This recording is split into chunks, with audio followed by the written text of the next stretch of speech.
Core of the Bible podcast number 21, Choosing Forgiveness and Life Over Anger.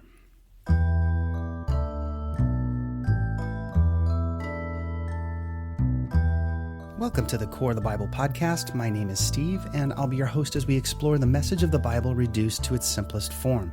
As you may know, it's my belief the Core of the Bible consists of 7 main principles of conduct surrounding the topics of kingdom, integrity, vigilance, holiness, trust, forgiveness, and compassion. And in this episode, we're going to be exploring the topic of forgiveness and how forgiveness can be a beacon of life that overcomes anger. But in order for us to understand about forgiveness overcoming anger, we're going to need to look a little closer at how the Bible represents anger in its various forms. Yeshua stated it this way: "You've heard that it was said to those of old, 'You shall not murder, and whoever murders will be liable to judgment.' But I say to you that everyone who is angry with his brother will be liable to judgment. Whoever insults his brother will be liable to the council, and whoever says, 'You fool,' will be liable to the hell of fire." That's Matthew 5:21 and 22. So believers should not call someone a fool or an idiot or be unrighteously angry with anyone. According to Yeshua, the damage caused by emotional outbursts of anger is equivalent to taking the life of an individual. Anger breeds an environment of death. For example, this principle of anger breeding an environment of death is exemplified by Nebuchadnezzar of Babylon in the time of Daniel.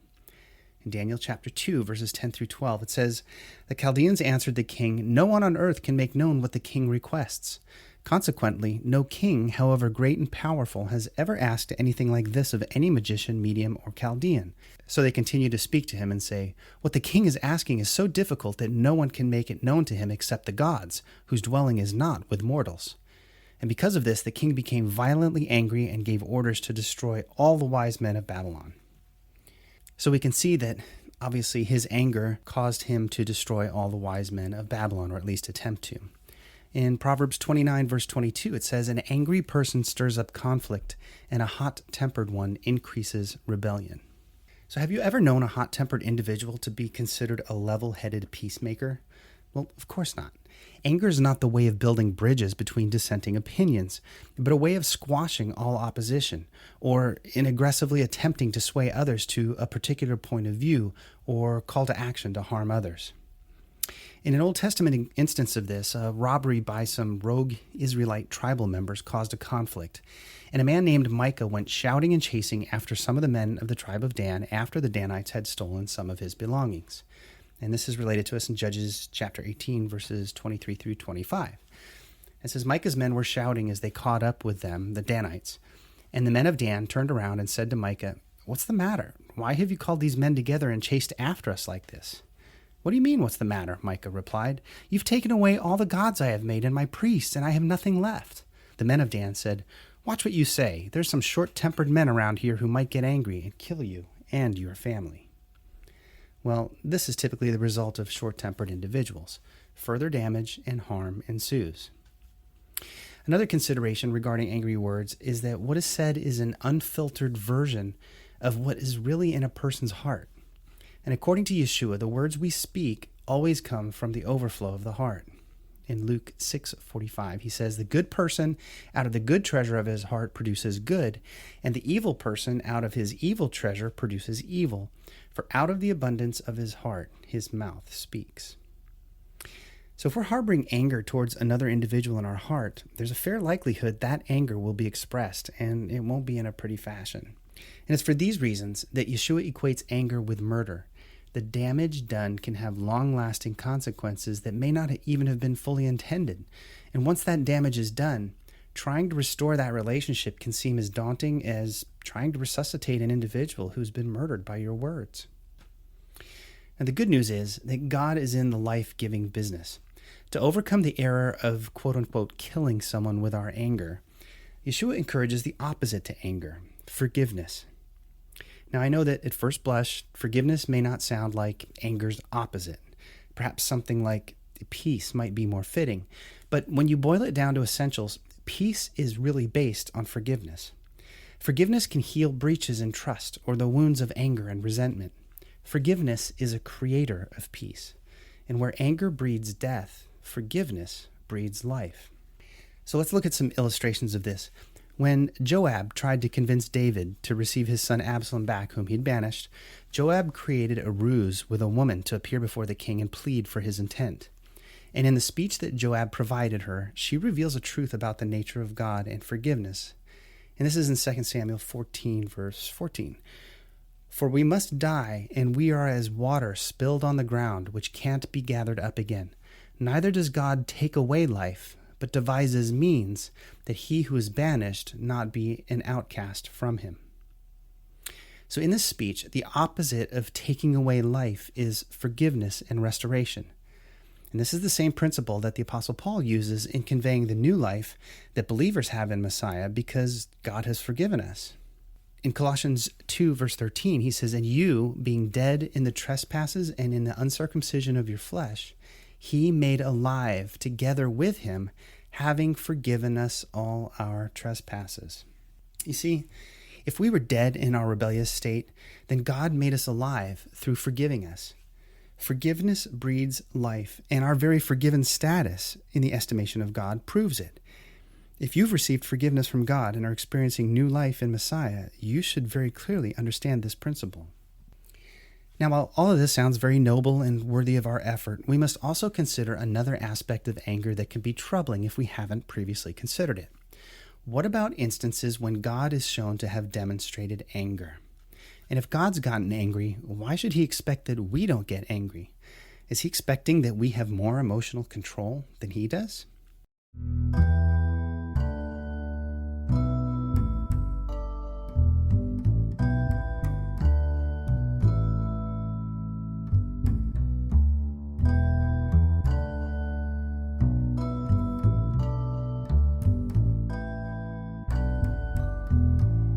So is God expecting that we have more emotional control than he does?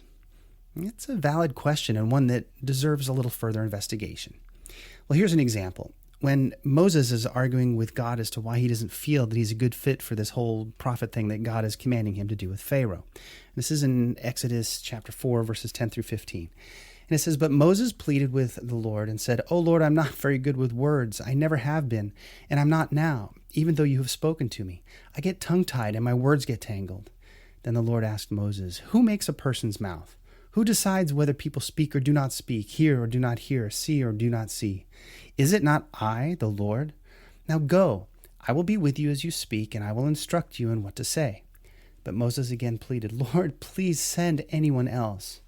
Then the Lord became angry with Moses. 'All right,' he said, 'what about your brother, Aaron the Levite? I know he speaks well. And look, he's on his way to meet you now. He'll be delighted to see you. Talk to him and put the words in his mouth. I will be with both of you as you speak, and I will instruct you both in what to do.'" So we see this is actually the first instance in the Bible where we see God getting angry, or at least the first representation of his anger. Here's some other examples to illustrate this further. Numbers 11, verse 1. "The people were complaining in the ears of Yahweh, and when Yahweh heard it, his anger burned, and Yahweh's fire burned among them and consumed some of the outskirts of the camp." Numbers 11, verse 4.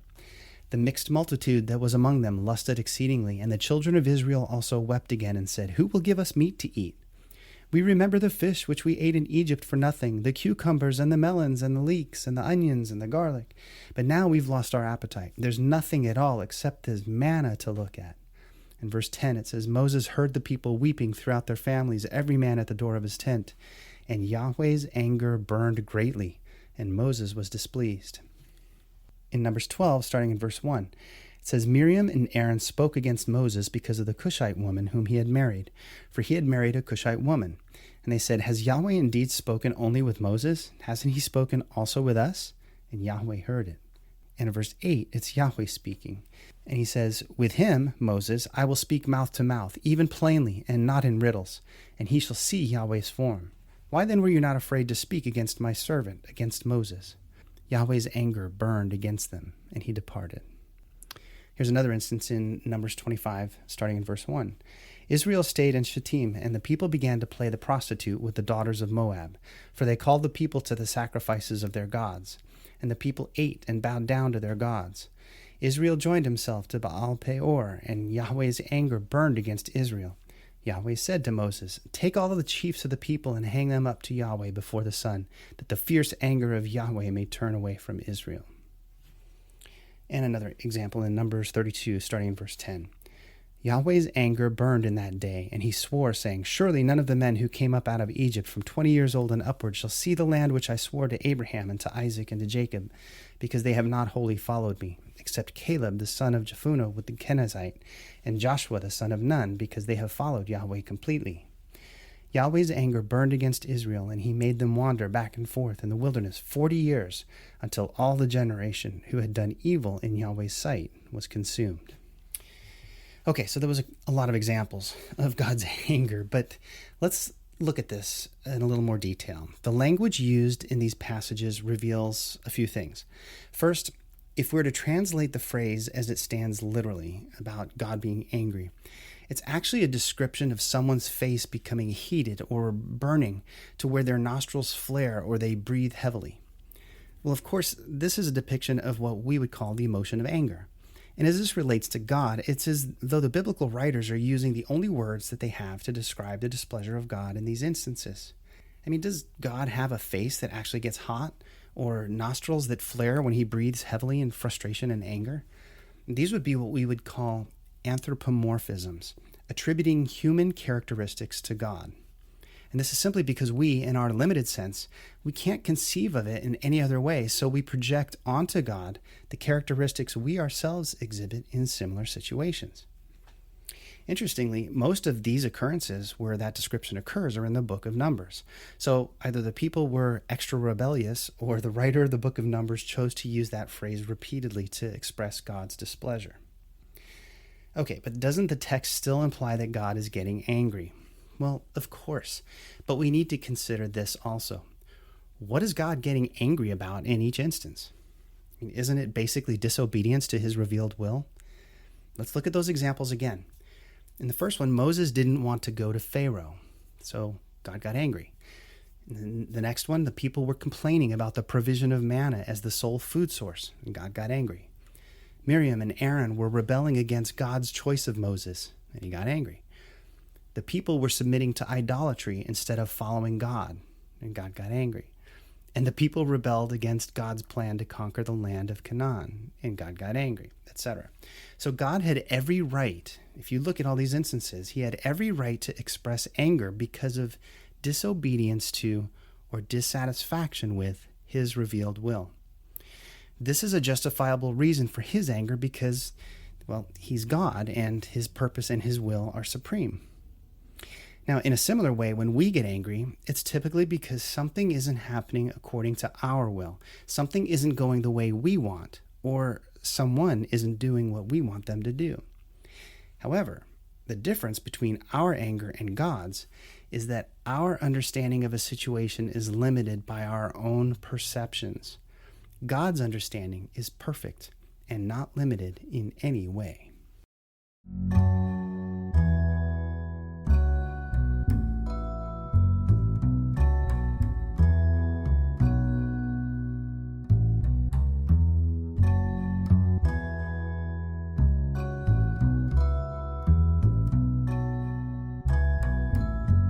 So when God is expressing anger at disobedience to his will, he knows it is absolute and final because he knows all things about all people.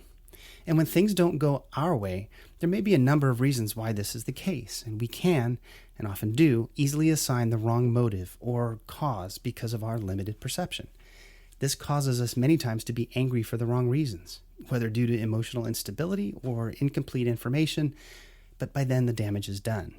And this is why God has a right to command us not to get angry with others, not because we're supposed to somehow be more of control in our emotions than he is. It's simply because we are rarely angry for the correct reason, in the right amount, with the right individual. You see, God's perception and perspective is always perfect and justified. Our perception, however, skews reality to our own misunderstandings of a particular situation. Anger is usually a demonstration of our own unfiltered and typically unjustified opinion. Therefore, God commands us to provide grace for the things we don't know and for the situations that we may not have full knowledge of. To illustrate this, a popular story by Valerie Cox called The Cookie Thief illustrates this point rather well. Maybe you've heard this. It goes like this. A woman was waiting at an airport one night with several long hours before her flight.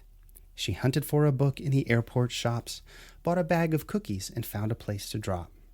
She was engrossed in her book, but happened to see that the man sitting beside her, as bold as could be, grabbed a cookie or two from the bag in between, which she tried to ignore to avoid a scene. So she munched the cookies and watched the clock as the gutsy cookie thief diminished her stock. She was getting more irritated as the minutes ticked by, thinking, if I wasn't so nice, I would blacken his eye.